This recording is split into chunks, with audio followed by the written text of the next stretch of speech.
Hello, everyone. So sorry about the delay, technical difficulties. But I am here now. And welcome to my LinkedIn Live. My name is Erica Hines, and I am the founder of Black Women Thriving at Work. And I also happen to be the principal of Every Level Leadership. Um, And my work mainly focuses on creating workplaces where everyone, but especially Black women, can thrive. So I'm really excited is a weird word to say about talking about burnout. I will say that um, I feel like it's important to talk about burnout any time of year, but I think especially now as we come close to the end of this year and we prepare for a new one. And there's a lot that we're preparing for. I mean, not only are we preparing for a new year, but if you happen to be, in the US, we're preparing for a lot of new changes. Um, and, towards the end of the year, people can feel, as I stated earlier this week, a little crispy, kind of burnt out, very tired. And I think it's important to acknowledge that burnout, but also to really begin to think about uh, what is causing our burnout and ways that we can, as individuals, address that burnout. But also, I want to talk about burnout in terms of it not just being an individual issue, but like an organizational and a structural issue. So that's what I'm going to spend my time talking about today. We do have folks in the comments, and I have some folks who are going to be looking at the comments and maybe sort of raising them to my attention. As I begin to unpack burnout, I'm going to do it not only from a standpoint of having spent time learning about burnout, but I'm also going to talk to you all from a place of that is personal. And I want to begin from the personal and sort of like expand out to the structural. Last spring of 2023, so yeah, last year in 2023, last year in the spring of 2023, I was diagnosed by a person as a psychiatric medical professional as having burnout. And the best way that I can describe it is when I was diagnosed with it, my brain turned off. My brain said, no, we are no longer going to function. We are taking a rest. And I felt as though I was just stopped in my tracks. And I would love if you all thought that I recognized burnout in myself, and that's why I had this diagnosis. But that's not it. It was actually friends and colleagues who began to recognize some of the symptoms of burnout and brought it to my attention and said to me, we really want to give you the space to deal with this. So that whole experience forced me to kind of reevaluate how I was living and working. And it took me several months of doing my own learning around burnout, but also working with folks who treat folks for burnout to really begin to realign and think about my life and how I wanted to move forward, both personally, but more importantly, professionally, so as to avoid burnout or try to set up the conditions where burnout wasn't going to be such a uh, something that could happen so quickly to me. So I share that from the beginning to say that this is an important topic, because it's important to me. I think it's also an important topic because it is pervasive. So I want to just, I always believe in having shared language about burnout, and I want to talk about burnout, the type of burnout that I want us to be sort of focused in on, and that is this idea. The World Health Organization defined burnout as chronic workplace stress that hasn't been effectively managed. And not to sort of like cross hairs or whatever that is, split hairs. Um, but there's a difference between burnout and chronic tiredness. Um, do they sort of like, are they in the same sort of like pool? Yes. But burnout is sort of a compounding of a number of different um, uh, feelings, effects on your body. And when we think about burnout, what we need to be thinking about is like burnout that is affecting us not just mentally, but physically, cognitively, etc. And those folks who are like, you know, psychiatric folks, like they know, sort of the signs of burnout better than myself. But what I do know is that when we are talking and thinking about burnout and whether or not we could, just sort of like do a pulse test and figure out, am I experiencing burnout, that we really need to think about it in this like more complex nature than, oh, I feel tired. Like I feel tired today. I don't necessarily think I am burnt out. I think I'm just tired. All right. Um, and I have spent time learning about burnout just in reading about it and including it in the work that I do around thriving and thriving at work. I came across a quote that I think sort of really encapsulated this for me, that is helpful for me to remember, and it's by Ram Dass, who said, "It's not always our efforts that burn us out." Okay, it's not always our efforts. When we're talking about burnout, we generally like, I'm working too much. I have too much on my plate. Yes, those are true. It's where our mind is standing in relation to them. So it's not just the amount that's on our plate, it's where is our mind standing in relation to those. Do we feel like it is insurmountable? Do we feel like, oh, there's so much on my plate that it's spilling over, I can never get it done, my anxiety is high? Like our mind in relation to it is a compounding factor for like creating our burnout. So as I've been talking about burnout, maybe you are thinking to yourself, like, I have felt that. I have felt that. Um, and a lot of times, what I have seen and heard in the last year, because I'm online like everybody else, is that people feel like what I often hear people say is like 2023 was a year for the books. 2024 was a year for the books. And they're not often talking about it being a year for the books in a positive way. They're talking about it being a year for the books in a negative way because of the amount of stress that we are feeling and existing in, that, I'm keeping this to work, but there's life, there's the world, there's, sort of our communities, etc. So like, again, going back to the World Health Organization, I think that there is this place of like the chronicness of that stress and like the compounded nature of that stress.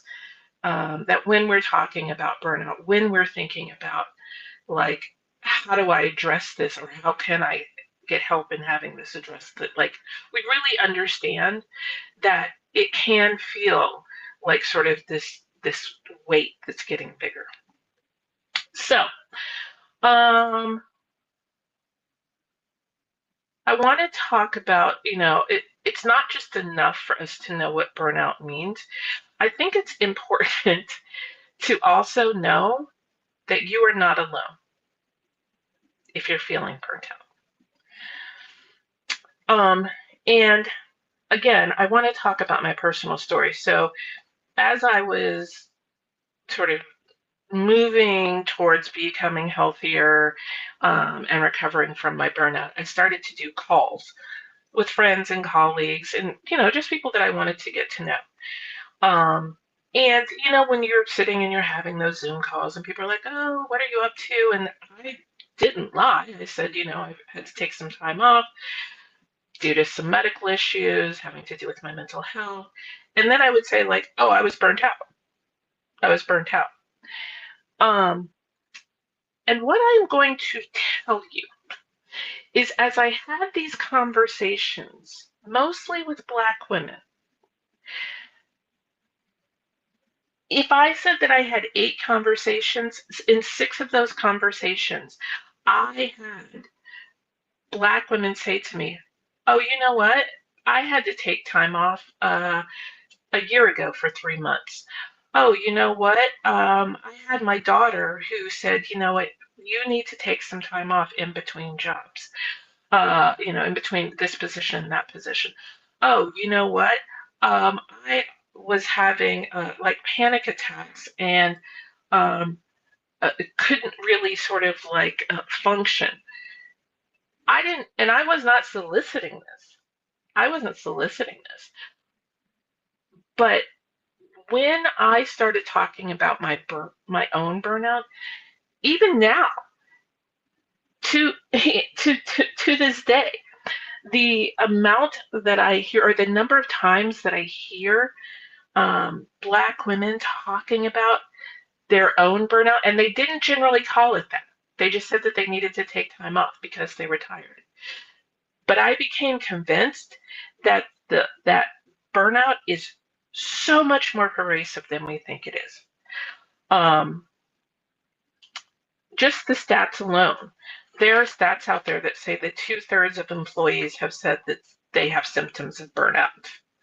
And in my own research, the research for Black Women Thriving, when we asked questions around burnout, the statistic that stands out that has the most legs is often quoted, that gets quoted back to me, is this piece of data that said that the people who responded in our survey, that for Black women, 88% of them, and I'm going to say Black women and gender expansive folks, 88% of them reported experiencing burnout.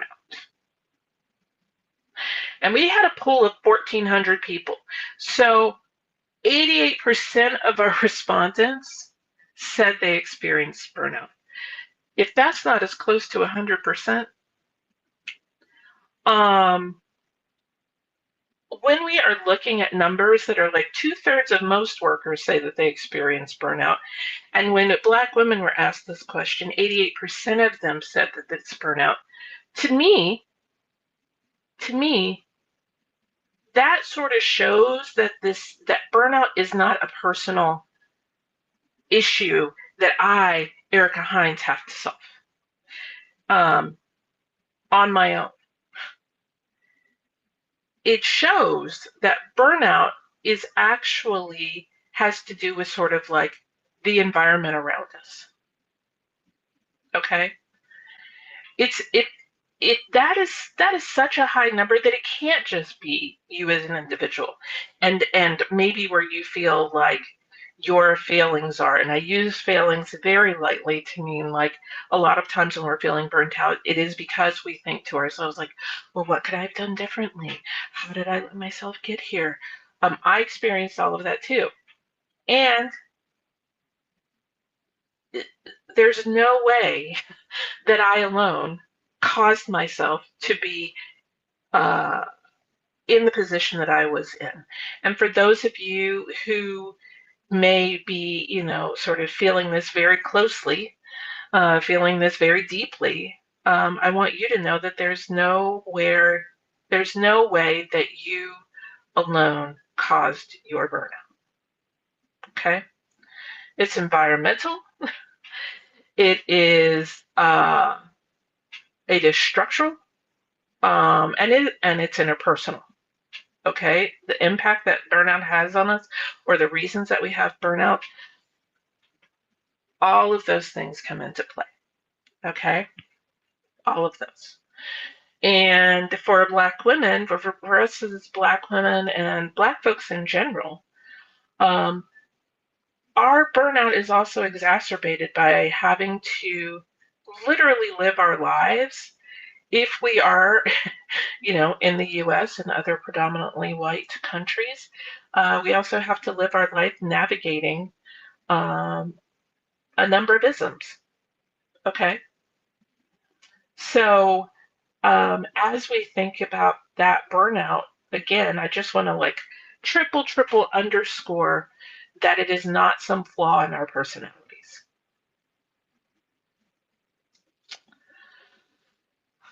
Um, so as I have thought about burnout and I've talked about it, and I've done this like not just in conversations with folks, but like every panel that I've been on somehow has turned itself to burnout. So, um, one of the things that people ask me is like, well, what were the signs that I had? And looking back, again, I didn't recognize these signs. People reflected these to me, my colleagues, my most trusted business friends reflected this back to me. And a couple of them were an inability to make decisions, sort of um, making like sort of viewing my decisions as like really high stakes, and not being able to delineate like this might be a low stakes decision and this is a high stakes decision. Um, Avoiding doing other tasks that really were about taking care of myself. Um, napping, napping. And napping, we need rest and we need to nap. But I was perhaps napping as a way to avoid some stress. Um, Brain fog, although I am like deep into middle age, so brain fog I think comes with a number of other things. Sleep issues, withdrawing from folks. So, and these, what I found out in terms of like signs around burnout, like these are some of the most common signs of burnout. Okay. Um, and that when we think about not just burnout in this sort of like, not even superficial, but if we were just, if we think about burnout alone, right? And we don't think about like what are the sort of like um, longer term effects of burnout. It can make it so that we think like uh, burn. I think it can make it so that we think that burnout is no big deal, and it is a big deal. And so the reason that another reason that I talk about burnout is because um, the chronic stress that burnout causes, particularly for Black and Brown folks, um, affects our health. Um, and what I mean by that is like if we are under chronic stress the entire time, the entire part, all of our lives, in every aspect of our lives, you know, um, we are, and medicine has proven this, and there's lots of doctors who've talked about this, and there are books that have been written about it. Um, that level of stress is prematurely aging us inside. It is exacerbating health issues. I like to make this joke that I'm like, every Black person has high blood pressure. Many Black people have high blood pressure. And I'm like, well, of course we do. That's due to like the hundreds of years of racism. Um, but I use this as like uh, the thinking about like the importance of why we have to pay attention to burnout is not just sort of like the mental, if we can get over the mental part of it, we can return to like being productive members of society or being who we were. No, we also need to do it so that we can deal with some of the health impacts that a prolonged amount of burnout will have on our physical beings, will have on our physical health below our neck. Um, and so, uh, you might feel like I'm hitting on this in a very like, I keep hitting on this, and it's because I guess I think that we don't necessarily take burnout seriously enough. And I'm telling you from my own personal experience um, that I think we need to. I think we need to. So I want to stop just for a moment, and I can't see any comments, but I do want to ask if there's any comments that, or in the comments that I need to address or be aware of.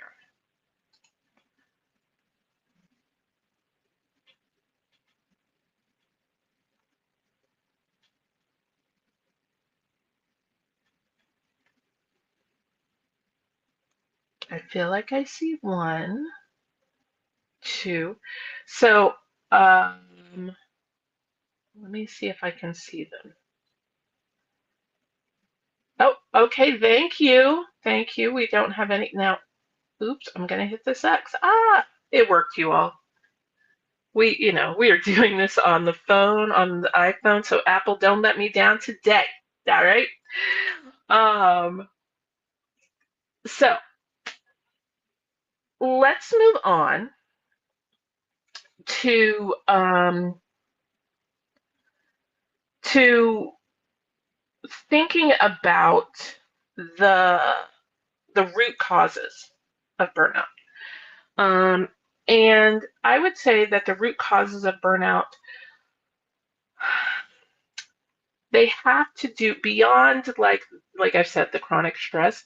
I want to like talk about what research has said in terms of what is causing burnout in the workplace. And so, in general, and I'm looking off my notes here, some of the common causes include overwhelming workloads, toxic workplace cultures, and lack of that work life. I'm not going to use the word balance, but synergy, if you will. And um, while I think that that is the case, like I said, in general, for Black folks and for Indigenous folks and for Asian folks and for all other folks who consider themselves to be of color, Latina, Latine, we also have the extra added stressors. And I want to talk about those extra added stressors. Again, because if you think that you're experiencing burnout, or if you think that like you can't quite understand, or you want to have a deeper understanding of where your burnout is coming from, I feel like I'm here to kind of help you with that. So for us, we have these additional stressors of feeling of perfectionism and using perfectionism as a coping mechanism.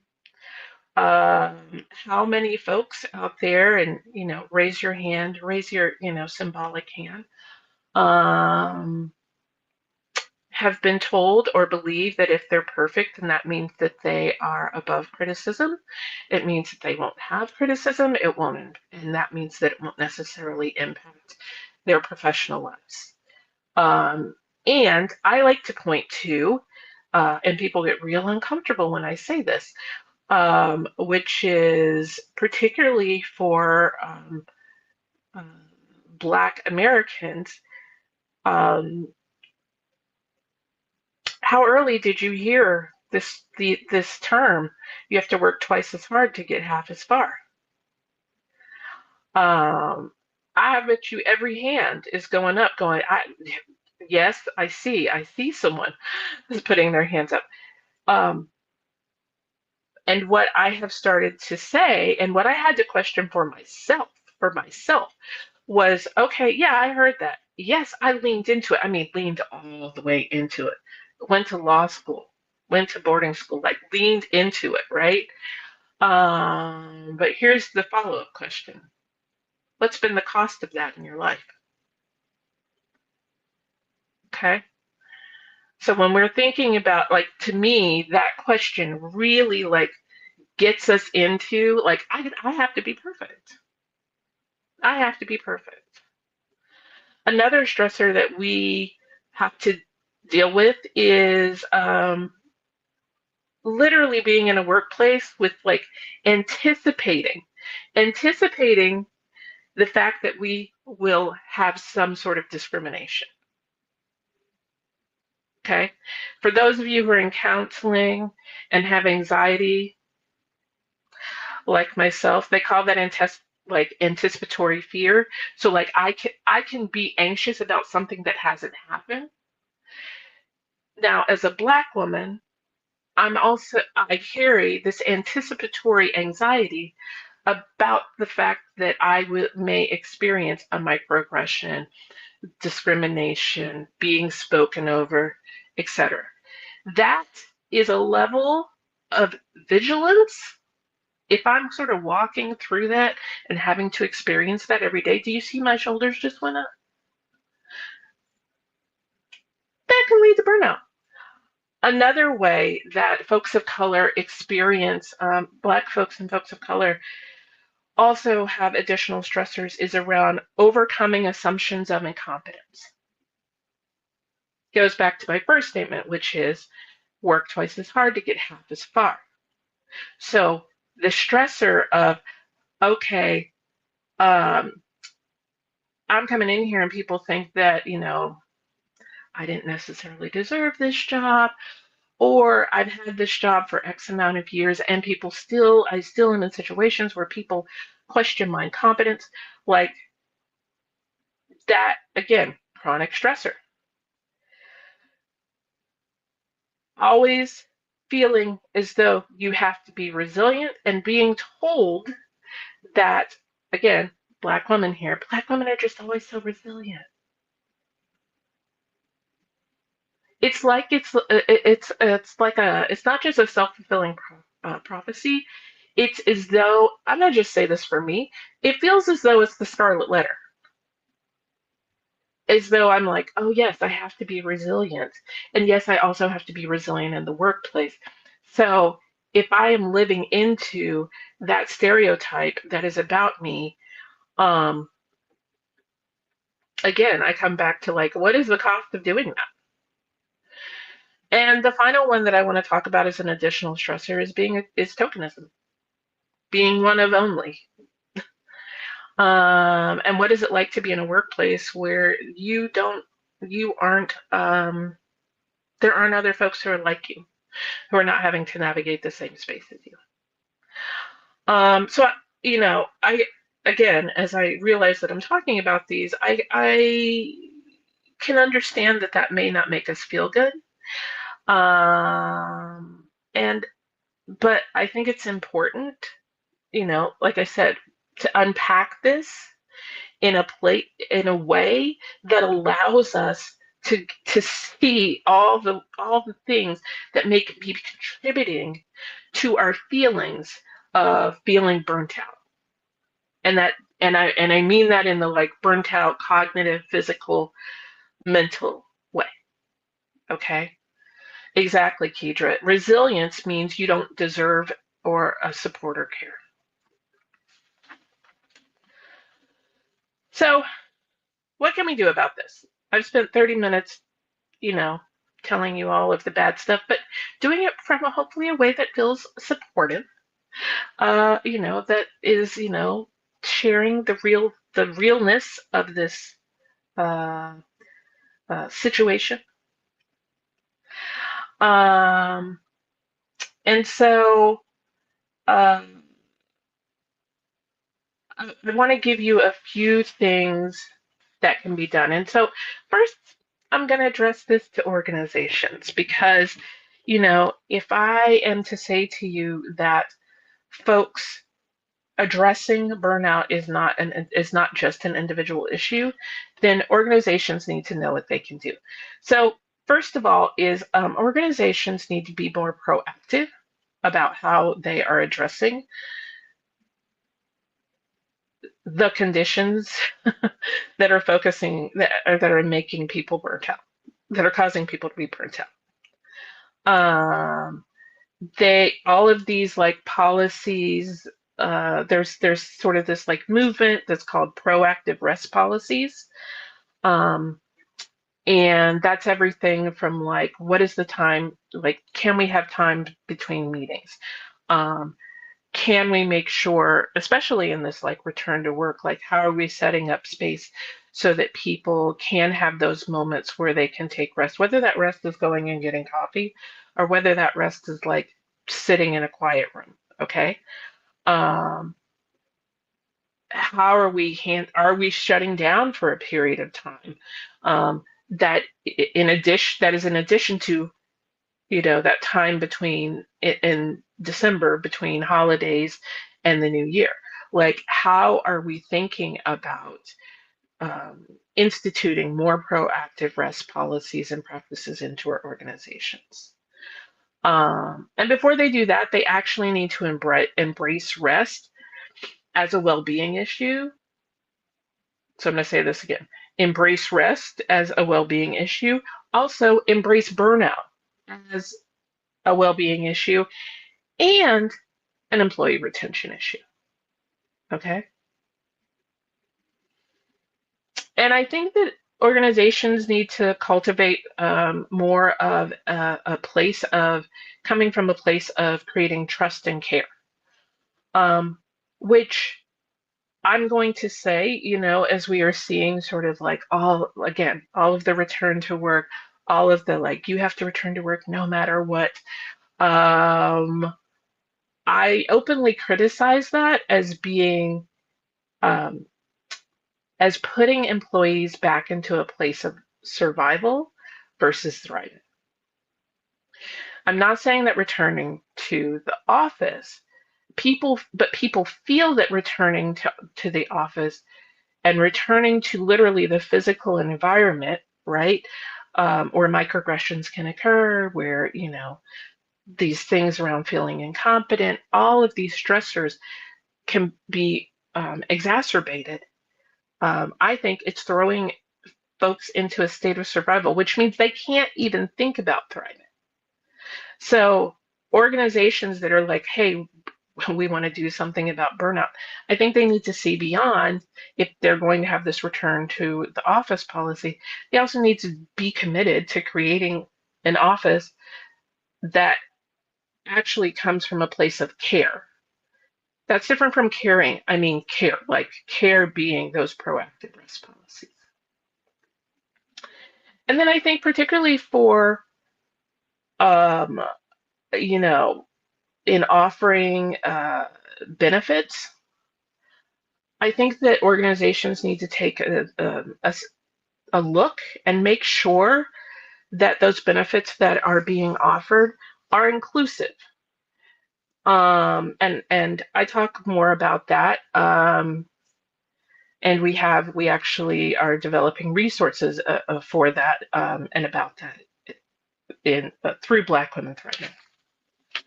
So to me, I'm always placing responsibility on organizations.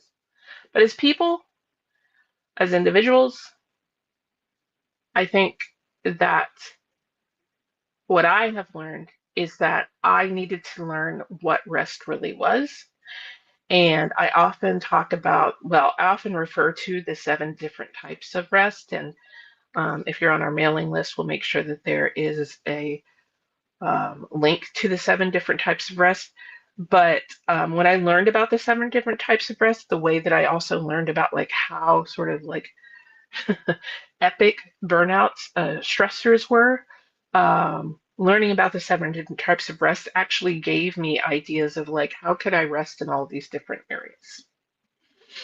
Um, you know, I think we've all heard of the book by Trisha Hershey of the Nap Ministry, but one of my favorite sayings that she has said about rest is that rest is a meticulous love practice that we need to practice daily. Okay.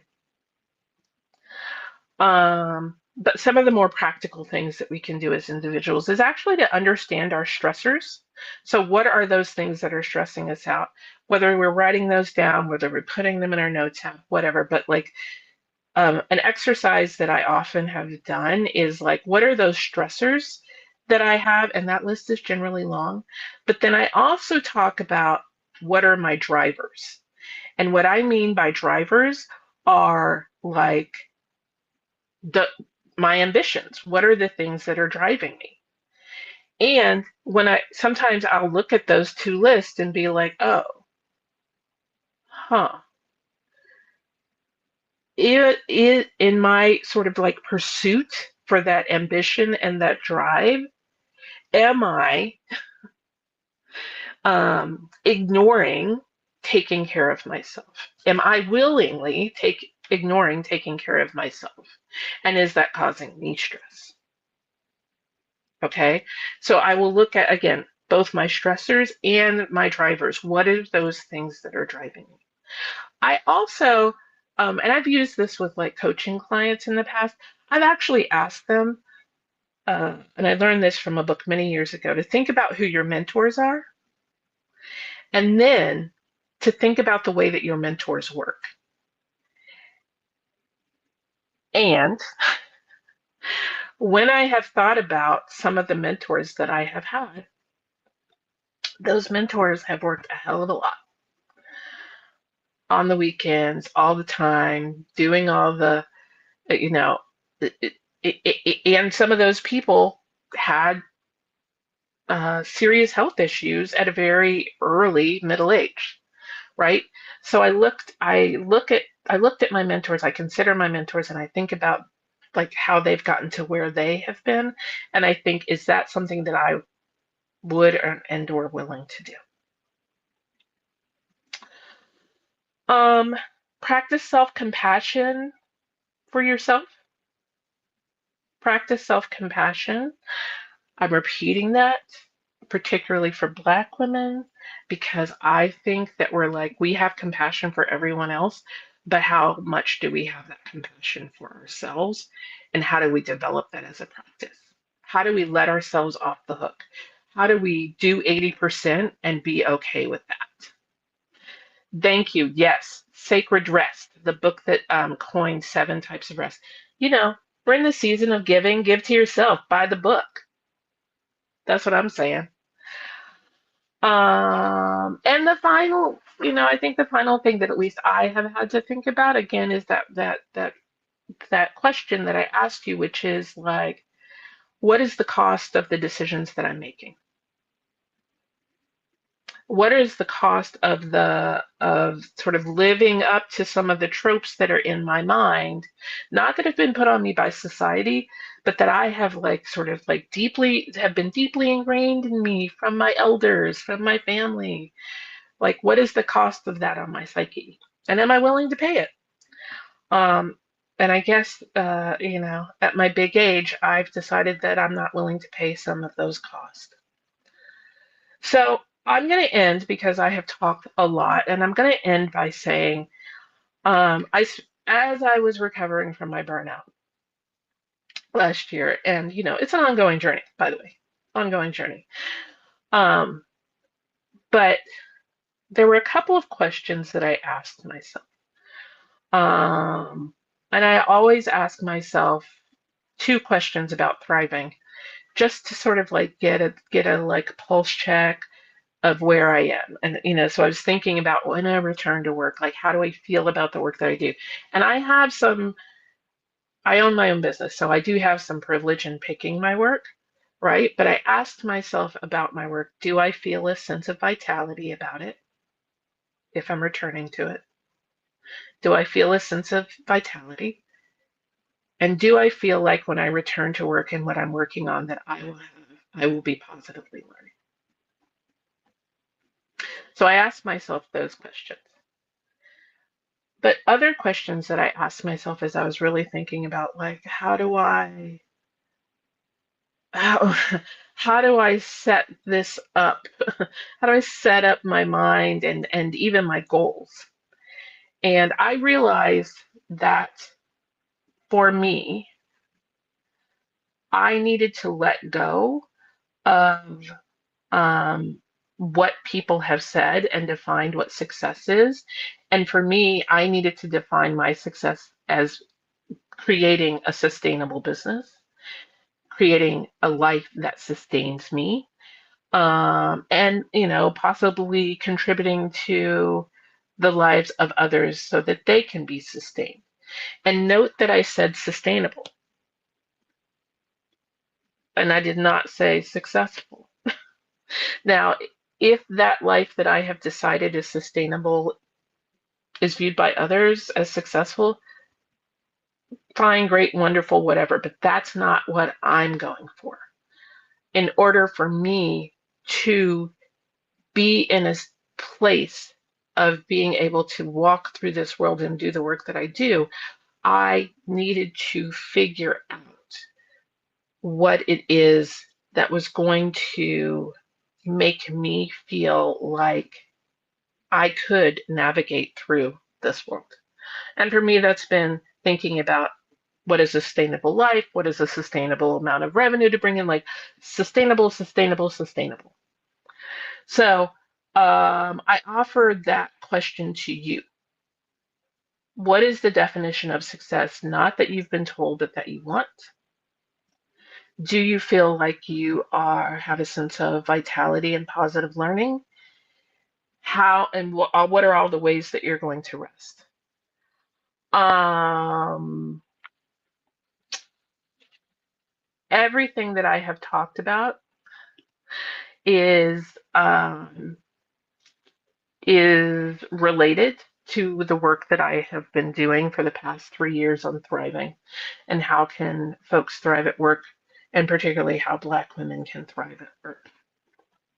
Um, and in 2022, we released a report, and in 2025, we are going to be launching a interactive website and platform that goes deeply into the uh, conditions in the workplace that need to change so that folks can thrive. Um, I want to thank you all for your time. I want to send you off with wishes of, trying to ward off thriving. Oh, and I see a question. Let me just see what this question is. You're wondering if I had advice on advocating for these types of changes within an org. For context, I'm in a people role, but I'm an associate, so my role is convincing leadership. Yes, I'm always going to say start with the data.